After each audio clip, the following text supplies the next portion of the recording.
বাংলাদেশের গভর্নমেন্টকে আমি বিনীত অনুরোধ জানাবো, শ্রম মন্ত্রণালয়কে অনুরোধ জানাবো, এয়ারপোর্ট অথরিটিকে অনুরোধ জানাবো, আমার শ্রমজীবী ভাইদের সাথে ভালো আচরণ করুন। বিশেষ করে যতগুলো দূতাবাস আছে, আমার শ্রমজীবী ভাইদের যে কোনো কাজকে অগ্রাধিকার ভিত্তিতে আপনারা সার্ভিস দিন। এটা দিতেই হবে। তারা ভালো থাকলে ভালো থাকবে বাংলাদেশ। তাই শ্রমজীবী যারা আছেন মনক্ষুণ্ণ হবেন না, মন ছোট করবেন না। You are the superhero. You are the superhero. You are the remittance fighter of our country. এজন্য রাস্তা দিয়ে যখন হাঁটবেন, বুক ফুলিয়ে হাঁটবেন, আর বস্তা ভরে টাকা নিয়ে দেশে ফিরবেন। ঠিক কিনা বলেন? বুক ফুলিয়ে হাঁটতে হবে। এজন্য আমি আমার প্রিয় মাতৃভূমি বাংলাদেশের গভর্নমেন্টকে অনুরোধ করবো, আমাদের শ্রমজীবী ভাইদের যাতে সুবিধা হয় এই ব্যবস্থা আপনাদের করতে হবে। বিনীত অনুরোধ রাখবো। শ্রম মন্ত্রণালয়ে যারা দায়িত্বে আছেন, স্পেশালি তাদেরকে রিকোয়েস্ট করবো, আমাদের শ্রমজীবী ভাইদের যেন কোনো কষ্ট না হয়, কারণ তাদের পাঠানো রেমিটেন্সে সচল থাকে আমার দেশের অর্থনীতির চাকা। তারা ভালো থাকলে ভালো থাকবে বাংলাদেশ। Very simple. ঠিক কিনা বলেন?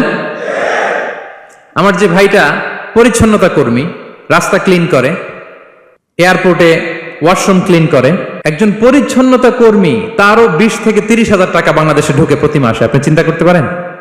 হ্যাঁ, 6টা মাস যদি রেমিটেন্স বন্ধ হয়, শ্রীলঙ্কার চেয়েও খারাপ অবস্থায় বাংলাদেশে চলে যাবে।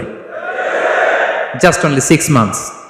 ভয়ঙ্কর অবস্থা হবে বাংলাদেশের। এটা আল্লাহর পক্ষ থেকে একটা স্পেশাল রাহমা, মার্সি এন্ড ব্লেসিংস, যে আমাদের রিজিকের তাগিদায় সারা বিশ্বে যে কাজ করতে হয়, আমরা কাজ করি আর দেশে টাকা পাঠাই, আর সচল থাকে আমার দেশের অর্থনীতির চাকা। আলহামদুলিল্লাহ পড়েন।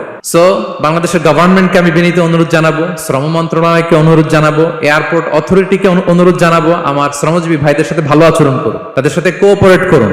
বিশেষ করে যতগুলো দূতাবাস আছে সারা বিশ্বে, বাংলাদেশের যে মিশনগুলো, দূতাবাসগুলো, আমার শ্রমজীবী ভাইদের যে কোনো কাজকে অগ্রাধিকার ভিত্তিতে আপনারা সার্ভিস দিন। এটা দিতেই হবে। ঠিক কিনা বলেন? তারা ভালো থাকলে ভালো থাকবে বাংলাদেশ। তো এই জন্য শ্রমের কোনো বিকল্প নাই।